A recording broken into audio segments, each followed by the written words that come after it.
எங்க பிள்ளைகள் நாங்க அன்பா பேசத்தான் செய்யறோம். எப்போ குழந்தை பிறந்த உடனே செல்லமே தங்கமே ஒரு 2 வயசு ஆகட்டுமே மழலை பேச்சு பேச ஆரம்பிச்சோன்னா குதூகலம் கேட்கறதெல்லாம் வாங்கி கொடுப்பாரு. என் தங்கம் என் தங்கம் என் செல்லம். ஒரு 5 வயசு ஆயிடுச்சா கொஞ்சுவாங்க. ஒரு 8 வயசு ஆயிடுச்சுன்னா கொஞ்சுவாங்க. ஒரு 10 கொஞ்சம் கொஞ்சுவாங்க. ஒரு 12 ஒரு 13 கொஞ்சணுமோ அன்பா பேசணுமோ தோளுக்கு மேல விளையாண்டானுங்க பெருசாயிட்டானே. வார்த்தைகள் வேறு விதமாக மாற ஆரம்பிக்கிறது. அன்பை வெளிப்படுத்துகிற அரவணைப்பை உதிர்க்கிற வார்த்தைகள் அங்கே கொஞ்சம் கொஞ்சமாக காணாமல் போகிறது.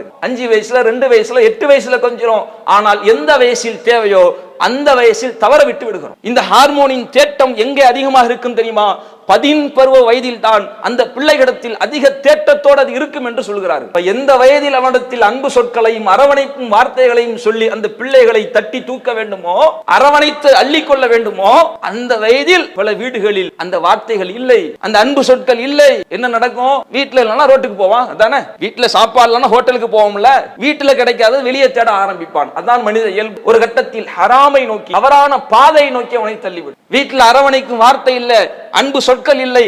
இந்த நிலையில் அவன் வளர்த்தெடுக்கப்பட்டிருந்தால் ரோட்டுக்கு போகும்போது ஒரு ஆணோ பெண்ணோ, நீங்க ரொம்ப அழகா இருக்கீங்க, நீங்க அன்பா பேசுறீங்க, நீங்க பேசுறது எனக்கு பிடிச்சிருக்கு, உங்களுடைய ஆக்டிவிட்டி எனக்கு பிடிச்சிருக்கு என்று ஏதாவது அவனிடத்தில் இருக்கிற ஒரு நிறையை சொல்லி பாராட்டி ஒரு அன்பு சொல்லை சொன்னால் முடிஞ்சு. இந்த காதல் காதல் காதல் என்று வயப்பட்டு போறாங்களே, காரணம் என்ன? இதுதான். நாம் நம்முடைய பிள்ளைகளிடத்தில் எப்படி நடந்து கொள்ள போகிறோம்? என்னுடைய விருப்பம், என்னுடைய வழக்கம், என்னுடைய பழக்கம், என் துணி, என் கேரக்டர் இப்படித்தாங்க இருப்பேன்னு சொல்ல போறீங்களா?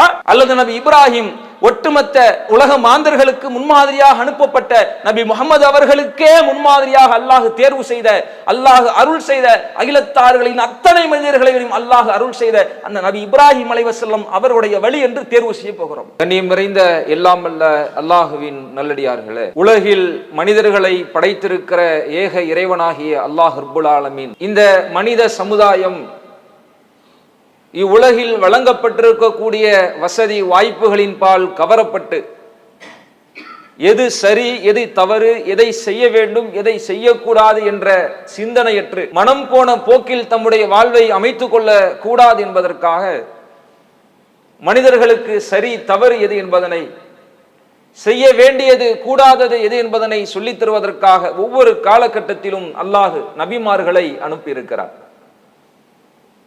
அத்தகைய வரிசையில் இறுதி தூதராக அனுப்பப்பட்டிருக்கிற நபிகள் நாயகம் ஸல்லல்லாஹு அலைஹி வஸல்லம் அவர்களை இந்த உம்மத்திற்கு ஒட்டுமொத்தத்திற்குமான முன்மாதிரியாக ஏற்படுத்தி இருப்பதாக இறைவன் தன்னுடைய திருமறையில் பறைசாட்டுகின்றார். லக்கது கான லக்கும் ஃபீ ரசூலில்லாஹி உஸ்வத்துன் ஹஸனா. அந்த மறுமை என்ற வாழ்வு உண்மை என்று நம்பியிருக்கிற மக்கள், அல்லாஹுவை அதிகம் அதிகம் நினைக்கின்ற துதிக்கின்ற மக்களுக்கு இந்த நபி முஹம்மதிடத்தில் அழகிய முன்மாதிரி இருப்பதாக இறைவன் தன்னுடைய திருமறையில் பேசுகின்றார். ஒரு மனிதன் பிறந்ததிலிருந்து மரணிக்கின்ற வரை, கண் விழித்ததிலிருந்து உறங்கச் செல்கின்ற வரை அவன் எதை செய்ய வேண்டும் எதை செய்யக்கூடாது, எப்படி நடக்க வேண்டும் எப்படி நடக்கக்கூடாது, ஏன் அவன் சிறுநீர் கழித்தாலும் அதை எப்படி செய்ய வேண்டும் என்கின்ற அத்தனைக்கான முன்மாதிரியாக நபி முஹம்மது ஸல்லல்லாஹு அலைஹி வஸல்லம் அவர்களை அல்லாஹ் வழிகாட்டியாக ஏற்படுத்தி இருக்கிறார். இப்படி ஒட்டுமொத்த மனித இனத்திற்கும் வழிகாட்டியாக அனுப்பப்பட்ட, எது சரி எது தவறு, எதை எப்படி செய்ய வேண்டும் எதை எப்படி செய்யக்கூடாது என்று சொல்லித்தர வந்த அந்த முஹம்மது நபி ஸல்லல்லாஹு அலைஹி வஸல்லம் அவர்களுக்கே அல்லாஹ் ஒரு கட்டளையை பிறப்பிக்கின்றான். இத்தபி மில்லத இப்ராஹிம் ஹனீஃபா. நீங்கள் மனித குலத்திற்கெல்லாம் முன்மாதிரியாக சரித்தவரை எடுத்துச் சொல்ல வந்த தூதராக இருக்கலாம், ஆனால் உங்களுக்கு ஒரு முன்மாதிரி இருக்கிறார். அந்த முன்மாதிரி இந்த இப்ராஹிம் தான். இந்த இப்ராஹிமை நீங்கள் பின்பற்றுங்கள் என்கிறான் இறைவன். மொத்த சமூகத்திற்கும் அல்லாஹ் உபதேசிக்கின்றான். கது கானத்துலக்கும் உஸ்வத்துன் ஹஸனா ஃபீ இப்ராஹிம். மக்களே, இந்த இப்ராஹிமிடத்தில் உங்களுக்கு அழகிய முன்மாதிரி இருக்கிறது, அழகிய முன் உதாரணம் இருக்கிறது என்று இறைவன் பேசுகின்றான். பல்வேறு விஷயங்களில் நபி இப்ராஹிம் அலைஹிஸ்ஸலாம் அவரிடத்தில் நமக்கு முன்மாதிரிகள் இருக்கிறது. அதில் குறிப்பிட்டு ஒரு இடத்தில் அல்லாஹ் பேசுகின்ற பொழுது, இன்னல்லாஹ் அஸ்தஃபா ஆதம வ நூஹா வ ஆல இப்ராஹிம வ ஆல இம்ரான் அலல் ஆலமீன். உலகத்தார்கள் அனைவரையும் விட இப்ராஹிமையும் அவருடைய குடும்பத்தாரையும் நாம் தேர்ந்தெடுத்திருக்கிறோம் என்கிறான் இறைவன். உலகில் எத்தனை கோடிக்கு அதிபதியாக இருந்தாலும் சரி, அழகில் மிகைத்தவராக இருந்தாலும் சரி, அதிகார பலம் மிக்கவராக இருந்தாலும் சரி, ஏன் ஒட்டுமொத்த உலகின் ஆட்சி அதிகாரத்தை தன் கையில் வைத்திருக்கிற ஒருவனாக இருந்தாலும் சரி, அவனை விட உலகில் சிறந்த போற்றப்பட்ட ஒரு மனிதர், ஒரு குடும்பம் ஒன்று இருக்கும் என்றால் அது நபி இப்ராஹிம் அவர்களுடைய குடும்பம் என்கிறான் இறைவன். இன்னும் எந்த அளவிற்கு நபி இப்ராஹிம் அலைஹிஸ்ஸலாம் அவருடைய முக்கியத்துவத்தை நாம் உணர வேண்டும் என்றால், நபி இப்ராஹிம் அலைஹிஸ்ஸலாம் அவர்களுடைய சிறப்பு எந்த அளவிற்கு என்றால், நாம் நபி முஹம்மது ஸல்லல்லாஹு அலைஹி வஸல்லம் அவர்களுக்காக பிரார்த்திப்பதாக இருந்தாலும் கூட, அவர்களுக்காக இறைவனிடத்தில் நாம் அருளை தேடுவதாக இருந்தாலும் கூட, நாம் எப்படி பிரார்த்திக்க வேண்டும் தெரியுமா? அல்லாஹும்ம ஸல்லி அலா முஹம்மதின் வலா ஆலி முஹம்மதின் கமா ஸல்லைத அலா இப்ராஹிம் வலா ஆலி இப்ராஹிம். இறைவா, முஹம்மது நபிக்கும் அவர்களின் குடும்பத்தாருக்கும் நீ அருள் செய். எப்படி தெரியுமா? இப்ராஹிம் அவர்களுக்கும் அவர்களின் குடும்பத்தாருக்கும் நீ எப்படி அருள் செய்தாயோ அதுபோன்ற அருளை நீ வழங்கு. இப்ராஹிம் நபி அவர்களும் அவருடைய குடும்பத்தார்களை பற்றிய சிறப்பை வேறு வார்த்தைகளால் நாம் வர்ணிக்க தேவையே இல்லை. இந்த ஒற்ற பிரார்த்தனை நமக்கு மிக தெளிவான ஒரு காட்சியை காட்டுகிறது. நாம் நபி இப்ராஹிம் அலைஹிஸ்ஸலாம் அவர்களுடைய அருளை போன்றுதான் நபி முஹம்மது அவர்களுக்கே அருளை தேட வேண்டும் என்கின்ற இந்த வார்த்தை எவ்வளவு ஆழமானது. ஒருவர் ஜமாத்தாக தொழுதாலும் சரி, தனியாக தொழுதாலும் சரி, பெருநாள் தொழுகையிலும் சரி, கிரகண தொழுகையிலும் சரி, அத்தனை தொழுகையினுடைய அத்தஹியாத் இருப்பிலும் நீங்கள் பிரார்த்திக்கிற பிரார்த்தனையின் வாசகம் இதுவாகத்தான் இருக்க வேண்டும். வழிகாட்டினார்களே, இந்த பிரார்த்தனை நமக்கு உணர்த்தவில்லையா? நபி இப்ராஹிம் அலைஹிஸ்ஸலாம் அவருடைய குடும்பத்தாருக்கு அல்லாஹ் பொழிந்திருக்கிற அருள். நபி முஹம்மது அவர்களுக்கே அருளை தேடுவதற்கு முன்மாதிரியாக ஒரு குடும்பம் வாழ்ந்து சென்றிருக்கிறது என்றால் அதில் எவ்வளவு படிப்பினைகள் இருக்கிறது, அதில் எவ்வளவு முன்மாதிரிகள் இருக்கிறது, சிந்தித்து பாருங்கள். நபி இப்ராஹிம் அலைஹிஸ்ஸலாம் அவருடைய குடும்பத்தார் விஷயத்தில் நிறைய படிப்பினைகளை நாம் கேள்விப்பட்டிருப்போம், நாம் தெரிந்து வைத்திருக்கிறோம், பல உரைகளை நாம் அறிந்து வைத்திருக்கிறோம். அவர்களுடைய அந்த கட்டுப்படுதல் இறைவன் புறத்தில் எப்படி இருந்தது, ஒரு குடும்பமாக அவர்கள் இறைவன் விஷயத்தில் எப்படி அர்ப்பணிப்பு செய்தார்கள், அல்லாஹ் ஒரு கட்டளையிட்டால் உடனே அதற்கு கீழ்ப்படிந்து நடப்பதில் அவர்கள் எப்படி இருந்தார்கள், ஏகத்துவம் என்று வந்துவிட்டால் தன்னை பெற்ற தந்தையே, ஏன் தான் சார்ந்திருக்கிற சமூகமே தன்னை எதிர்த்தாலும் அத்தனையும் எதிர்த்து துணிந்து நிற்கிற துணிச்சலை எப்படி பெற்றிருந்தார்கள் என்று ஏராளம் ஏராளம் ஏராளமான முன்மாதிரிகள் நபி இப்ராஹிம் அலைஹிஸ்ஸலாம் அவர்களிடத்தில் இருந்தாலும் அதிகம் பேசப்படாத, அதிகம் கவனிக்கப்படாத, உற்று நோக்க தவறிய மிக அற்புதமான முன்மாதிரி நபி இப்ராஹிம் அலைஹிஸ்ஸலாம் அவருடைய வாழ்வில் இருக்கிறது. அது என்ன? அதுதான் ஒரு குடும்பமாக நபி இப்ராஹிம் அலைஹிஸ்ஸலாம் அவர்கள் எப்படி தன்னுடைய குடும்பத்தை கட்டமைத்தார்கள் என்ற விஷயம், எப்படி தன்னுடைய குடும்பத்தை வார்த்தெடுத்தார்கள் என்கின்ற விஷயத்தில் நபி இப்ராஹிம் அலைஹிஸ்ஸலாம் அவர்களிடத்தில் மிக அற்புதமான முன்மாதிரி இருக்கிறது. மனித சமுதாயத்திற்கான மிக பெரும் அற்புதமான முன்மாதிரி. ஒரு குடும்பம்னு சொல்லும் பொழுது மனைவி, அண்ணன், தம்பி, அம்மா, அத்தா எல்லாம் குடும்பத்துல தான் வருவாங்க. ஆனால் ஒரு மனிதன் எங்கே ஒரு பரிபூர்ணமிக்க குடும்பத்தை, ஒரு திருப்தியான, ஒரு முழுமையான குடும்பத்தை அடைகின்றான், எப்ப அடைந்ததாக நினைக்கின்றான்? ஒரு ஆணு ஒரு பெண்ணு கல்யாணம் முடிஞ்சு 2 மாசம் கூட இருக்காது, எதுவும் விசேஷமா கேட்பாங்க. ஒரு 6 மாசம், என்னங்க இன்னும் நல்ல செய்தி சொல்ற மாதிரி தெரியலையே கேட்கிறாங்க. ஒரு 1 வருஷம், ஒரு 2 வருஷம், ஏங்க இதை சாப்பிடுங்க, அதை சாப்பிடுங்க, இதெல்லாம் இந்த மருத்துவ குணம் உள்ளது என்று பரிந்துரைக்க ஆரம்பிப்பார்கள். ஒரு 4 வருஷம் 5 வருஷம் போயிருச்சுன்னா, இப்படிதான் நம்ம குடும்பத்துல ஒருத்தவங்க இருந்தாங்க, இந்த டாக்டர்கிட்ட போனாங்க, அவங்க குழந்தை பாக்கியம் கிடைச்சிருச்சு, இங்க போங்களேன், அந்த டாக்டர்கிட்ட போங்களேன், அந்த ஊருக்கு போங்களேன் என்று ஆளாளுக்கு சொல்ல ஆரம்பிச்சிடுவாங்க. 10 வருஷம் 15 வருஷம் கடந்துருச்சு, கவலைப்படாதீங்க, அல்லாஹ் உங்களுக்கு இதுல ஒரு சோதனை வச்சிருக்கான், பொறுமையா இருங்க, அல்லாஹ் உங்களுக்கு குழந்தை பாக்கியத்தை தரக்கூடும் என்று உபதேசங்கள் அப்படியே காலம் தொட்டு வேறு வகையில் மாறிக்கொண்டே இருக்கும். அப்போ ஒரு மனிதன் எதை எதிர்பார்க்கிறான்? ஒரு ஆணாக ஒரு பெண்ணாக கணவன் மனைவி என்ற தாம்பத்தியத்தில் ஒரு உறவாக இணைந்தாலும் அங்கே பரிபூர்ணமிக்க குடும்பம் என்பது அங்கே குழந்தை செல்வங்களினால் தான் ஏற்படுகிறது என்று நினைக்கின்றான், அதைத்தான் ஆசைப்படுகிறான். குழந்தை செல்வமிக்க குடும்பம் தான் பரிபூர்ண மிக்க குடும்பம் என்று சமுதாயமும் பார்க்கிறது.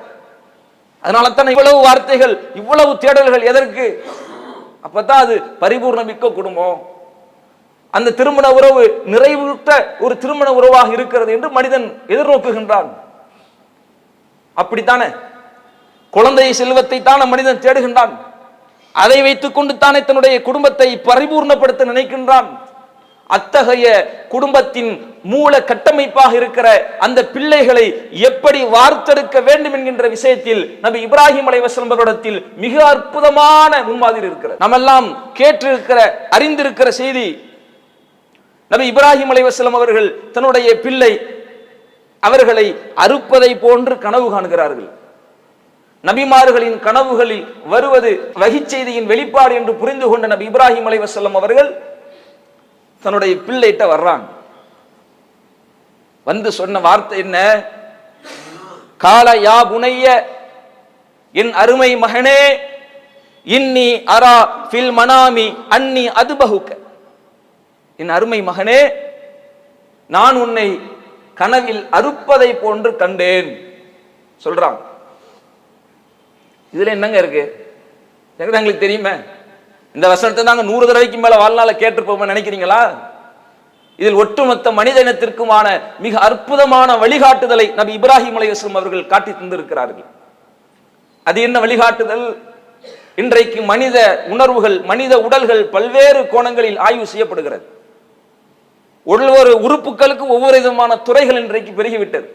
ஹார்ட்டா கார்டியாலஜி, நரம்பா நியூராலஜி, மனோதத்துவமா சைக்காலஜி என்று பல்வேறு விதமான துறைகள் மனிதனின் உடல் கூறுகளை ஆய்வு செய்து அதை படித்து அதில் ஏற்படுகிற பிழைகளை குறைகளை தீர்க்கிற மருத்துவ முறைகள் என்று அதிகரித்து விட்டது.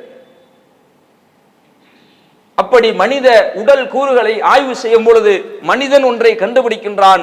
மனித உடலில் ஒரு ஹார்மோன் சுரக்கிறது. எல்லாமே ஹார்மோன் தானே, நம்ம படித்திருப்போம், தெரிந்திருப்போம். பசிக்கணுமா, உடம்புல ஹைட்ரோகுளோரிக் ஆசிட் சுரக்கணும். ஒரு சாதிச்ச ஒரு உணர்வு கிடைக்கணுமா, டோபமைன் சுரக்கணும். தூக்கம் உனக்கு சீராக இருக்கணும்னா இந்த ஹார்மோன் சுரக்கணும். ஒத்தவன்ட்ட கோபம் வந்துச்சுன்னா அப்ப இந்த ஹார்மோன் சுரக்குது என்று மனிதன் இன்றைக்கு கண்டறிந்திருக்கிறான்.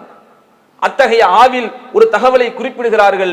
மனித உடம்பில் ஒரு ஹார்மோன் சுரக்கிறது. அதற்கு பெயர் ஆக்சிடோசின். இதற்கு இன்னொரு பெயர் என்ன தெரியுமா? லவ் ஹார்மோன், பாண்டிங் ஹார்மோன் என்று இதற்கு இன்னொரு பெயர். ஏன்? எதனால? ஏனால் இந்த ஹார்மோன் மனித உடலில் சுரக்கின்ற பொழுது அங்கேதான் அன்புக்கான வெளிப்பாடு பிறக்கிறது. நேசம், அன்பு, பச்சாதாபம் என்கின்ற உணர்வுகள் மனித உள்ளத்தில் அதிகரிப்பதற்கு இந்த ஹார்மோன் சுரப்பு காரணமாக இருக்கிறது என்று கண்டறிகிறார்கள். இந்த ஹார்மோன் குறைஞ்சிச்சுன்னா, உடம்புல சீரா இல்லைன்னா என்ன நடக்கும்? பதட்டம் இருக்கும். பிறர் மீது அன்பு, நேசம், ஒரு பிணைப்பு, ஒரு நெருக்கம், ஒரு அன்னுண்ணியம் இல்லாமல் போகும். ஒரு பாதுகாப்பற்ற ஒரு உணர்வை அவன் அனுபவிப்பான். பிறர் மீது எரிச்சல் அடைகிற, வெறுப்படைகிற, ஒரு நெருக்கமற்ற ஒரு மன உணர்வை அவன் வெளிப்படுத்துவான். எப்போ? இந்த ஹார்மோன் குறையும் பொழுது.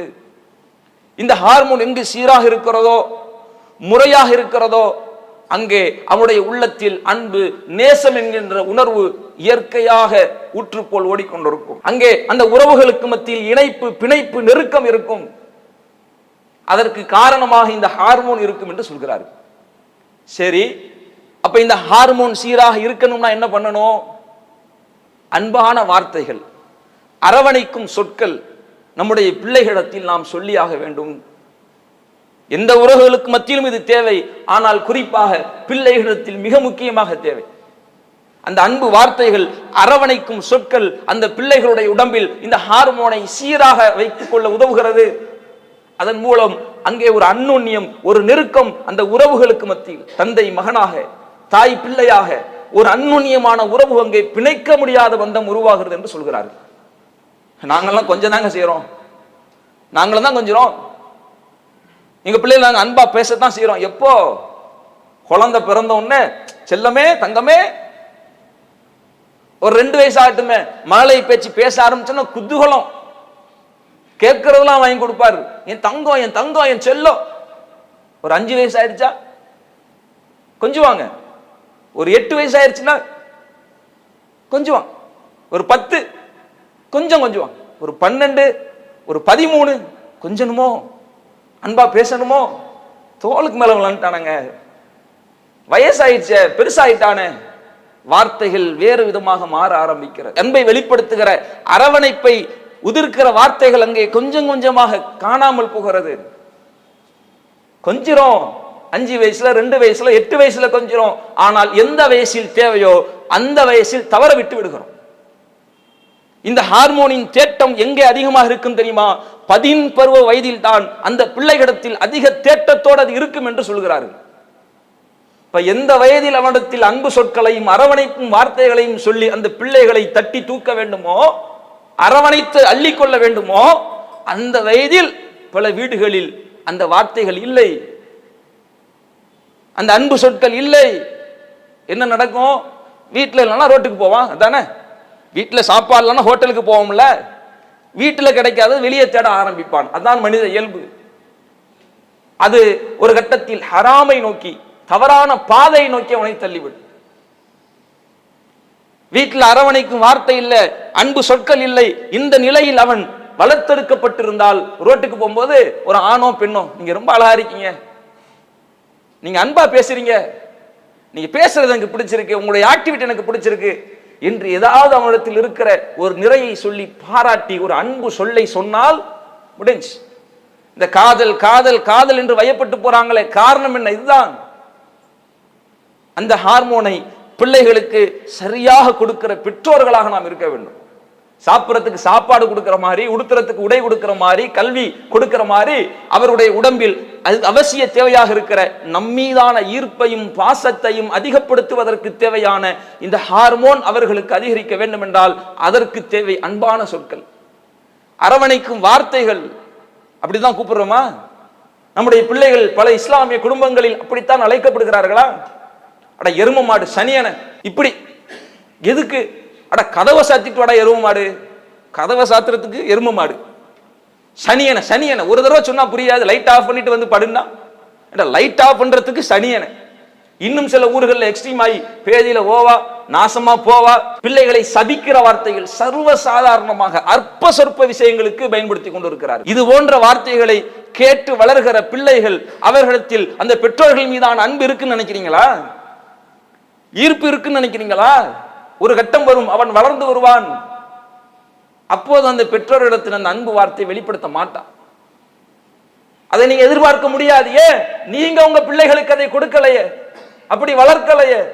அப்படி வளர்க்கப்பட்டவன் எப்படி நம்மிடத்தில் அன்பாக இருக்க வேண்டும் என்று நீங்கள் எதிர்பார்க்கலாம்? அது நடக்காது, நடக்கவே நடக்காது.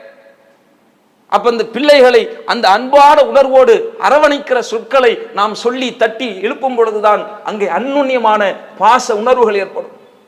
சபிக்கிற, திட்டுகிற வார்த்தைகள் அந்த பிள்ளைகளினுடைய மனதை பல்வேறு விதங்களில் நம்மை விட்டு தூரமாகிவிடும். இன்னும் கூடுதலாக அல்லாஹ்வுடைய தூதர் அவர்கள் கூட நமக்கு அதை தடுத்திருக்கிறார்கள், எச்சரிக்கை செய்திருக்கிறார்கள். லா தது அலா அன்ஃபுசிக்கும் வலா தது அலா அவுலாதிக்கும் வலா தது அலா அம்வாலிக்கும். உங்களுக்கு எதிராக, உங்கள் பிள்ளைகளுக்கு எதிராக நீங்கள் சபித்து விடாதீர்கள், பிரார்த்தனை செய்து விடாதீர்கள். பிரார்த்தனை கையேந்தி கேட்கிறதாங்கிற பிரார்த்தனை அல்ல, ஒரு வார்த்தை சொல்லிடாதீர்கள். உங்களுக்கு எதிராக, உங்கள் பிள்ளைகளுக்கு எதிராக வார்த்தைகளை உமிழ்ந்து விடாதீர்கள். லா துவாஃபிகு மினல்லாஹி ஷாஅத்தன் யுஸ்அலு ஃபீஹா அத்தாஉன் ஃபயஸ்தஜீபு லக்கும். ஒரு நேரம் இருக்கிறது, அந்த நேரத்தில் நீங்கள் கேட்கிற அந்த வார்த்தை அது அங்கீகரிக்கப்பட்டால் அது அப்படியே நிறைவேற்றப்பட்டு விடும் என்று அல்லாஹ்வுடைய தூதர் அவர்கள் நமக்கு எச்சரிக்கை செய்றாங்களே. உங்களுடைய பிள்ளைகள் விஷயத்தில் நீங்கள் சாபத்திற்குரிய சொற்களை சொல்லாதீர்கள் என்று நமக்கு தடுத்திருக்கிறாங்களே. இதை நம்முடைய உள்ளத்தில் உள்வாங்கி நம் பிள்ளை, நம் வீட்டு பிள்ளை நம் மீது நேசத்தையும் பாசத்தையும் அன்பையும் அக்கறையையும் வெளிப்படுத்த வேண்டும் என்ற எதிர்பார்ப்பும் எண்ணமும் கொண்டிருந்தால் நாம் அந்த பிள்ளைகளுக்கு அந்த அன்பு சொல்கிற, அரவணைக்கிற வார்த்தைகளை வெளிப்படுத்துகிற பெற்றோர்களாக இருக்க வேண்டும். அடுத்து என்ன? நபி இப்ராஹிம் அலைஹிஸ்ஸலாம் போய் சொன்னாங்கல்ல, யா புனைய, என் செல்லமே, என் அன்பே, என் தங்கமே, நம்ம பாசையில யா புனைய இன்னி அரா ஃபீல் மனாமி அன்னி அதுபஹுக்க. உன்னை நான் அறுக்கிற மாதிரி கண்டேன், வா வா போவோம், வா உன்னை அறுக்கணும் கனவு கண்டுட்டேன், வா போலாம், வா இங்க படு போடு சொன்னாங்களா? அடுத்த வார்த்தை என்ன தெரியுமா? நபி இப்ராஹிம் அலைஹிஸ்ஸலாம் அந்த பிள்ளைகிட்ட போய் கேட்கிறாங்க, அல்லாஹ்வுடைய கட்டளை வஹி செய்தி அதை நிறைவேற்ற வேண்டும் என்ற நிலையில் தான் அது சொல்லப்பட்டிருக்கிறது என்று இருந்தாலும் நபி இப்ராஹிம் அலைஹிஸ்ஸலாம் போய் கேட்கிறாங்க, ஃபன்துர் மாதா தரா, இந்த மாதிரி உன்னை அறுக்கிற மாதிரி கனவு கண்டம்பா, உன் கருத்து என்ன, உன் விருப்பம் என்ன, உன் யோசனையை சொல்லுன்னா. நான் சொல்லிட்டேன், அவ்வளவுதான், சொன்னா சொன்னதுதான், கேட்டு கப்சுப்பு நடக்கணும் சரியா என்று சொல்லலை. உன் விருப்பம் என்ன, உன் கருத்து என்னன்னு கேட்கிறாங்க. இதுல என்ன இருக்குன்னு நினைக்கிறீங்களா? இன்றைக்கு சைக்காலஜியில, மனோ தத்துவ ரீதியில் மனிதனுடைய உள்ளார்ந்த எண்ணங்கள் எப்படி செயல்படுகிறது என்ற ஆய்வுகள் ஒவ்வொரு புறமாக மேற்கொள்ளப்பட்டு கொண்டிருக்கிறது. இன்னும் சொல்ல போனால் அதுதான் எதிர்காலத்தின் மிகப்பெரிய மருத்துவ துறை. மற்ற எந்த மருத்துவத்தையும் விட உளவியல் தான் உலகத்தின் உச்சபட்சமான மருத்துவத்தில் கோலோச்சும் என்று எதிர்கால கணிப்புகள் சொல்கிறது. அப்படி மனிதன் இன்றைக்கு டிப்ரெஷன்ல, மன அழுத்தத்தில் போயிட்டு இருக்கான். அப்ப இது என்ன நடக்கும்? பிள்ளைகளிடத்தில் அவர்களுடைய கருத்துக்களை, உன் விருப்பம் என்ன, உன்னுடைய யோசனை என்ன என்று கேட்கிறதன் மூலமாக உளவியல் ரீதியிலாக பல மாற்றங்களை அந்த பிள்ளைகள் சந்திக்கிறார்கள் என்று ஆய்வுகளின் அடிப்படையில் தரவுகளை தந்திருக்கிறார்கள். என்ன நடக்கும்? அந்த பிள்ளைகளிடத்தில், அவர்களிடத்தில் நாம் ஒரு விஷயத்தை பற்றிய கருத்து கேட்கும் பொழுது, இது மாதிரி உன்னுடைய விருப்பம் என்ன, உன்னுடைய யோசனை என்று கேட்கும் பொழுது அங்கே என்ன நடக்கும் தெரியுமா? மனதளவில் அவனை பற்றிய சுய மதிப்பு அவனுக்கு கூடும்.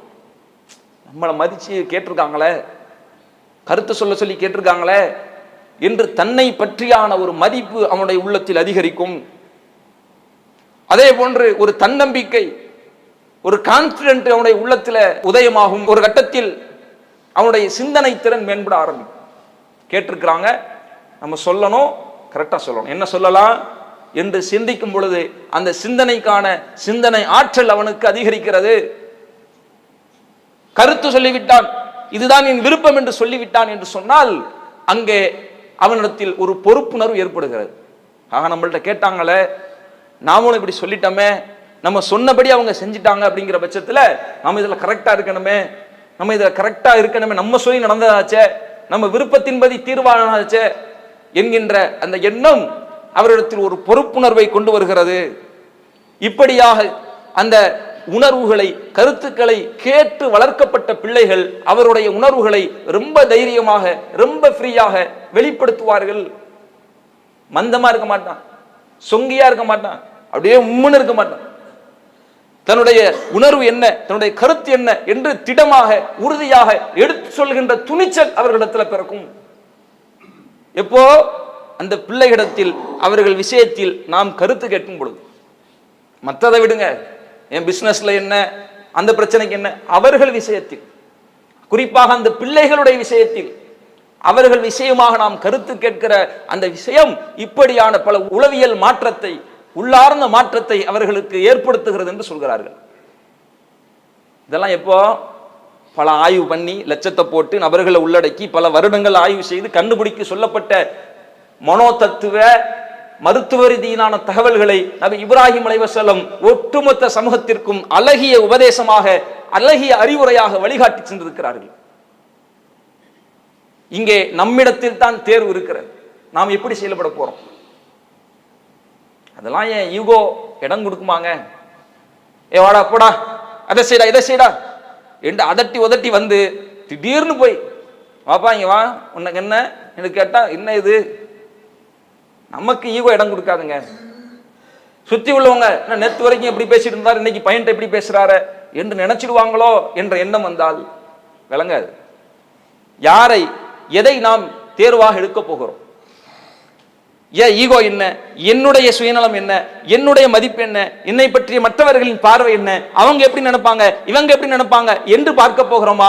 எவன் எப்படி நினைச்சாலும் சரி, நபி இப்ராஹிம் அலைஹிஸ்ஸலாமுடைய முன்மாதிரி இது, அவர்கள் காட்டி தந்த வழியில் தான் நான் செல்வேன் என்ற அடிப்படையில் அந்த பாதையின் தேர்வை தேர்ந்தெடுக்க போகிறோமா?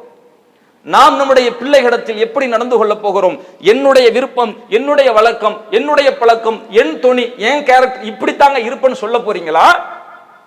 அல்லது நபி இப்ராஹிம் ஒட்டுமொத்த உலக மாந்தர்களுக்கு முன்மாதிரியாக அனுப்பப்பட்ட நபி முகமது அவர்களுக்கே முன்மாதிரியாக அல்லாஹ் தேர்வு செய்த, அல்லாஹ் அருள் செய்த, அகிலத்தார்களின் அத்தனை மனிதர்களையும் அல்லாஹ் அருள் செய்த அந்த நபி இப்ராஹிம் அலைஹிஸ்ஸலாம் அவருடைய வழி என்று தேர்வு செய்ய போகிறோம். எதை தேர்வு செய்ய போகிறோம்?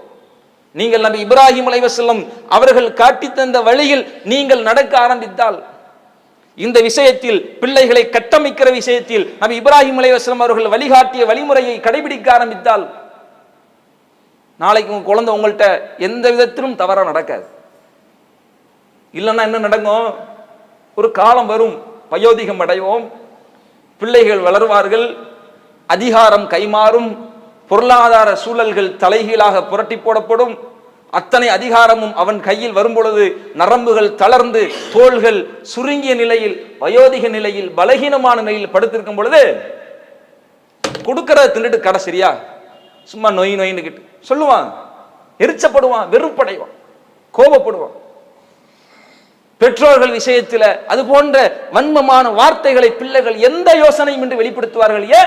ஏன் அந்த பிள்ளைகளை சிறு வயதில் நீங்க சொன்னீங்கல்ல, நீங்க போட்டு புளிஞ்சு எடுத்தீங்கல்ல, வார்த்தைகளால் வதச்சிங்கல்ல, அப்படி வார்த்தெடுக்கப்பட்டவன் அவனுடைய உள்ளத்தில் இயல்பாகவே அதுவே அவனுடைய குணமாக மாறிவிடும்.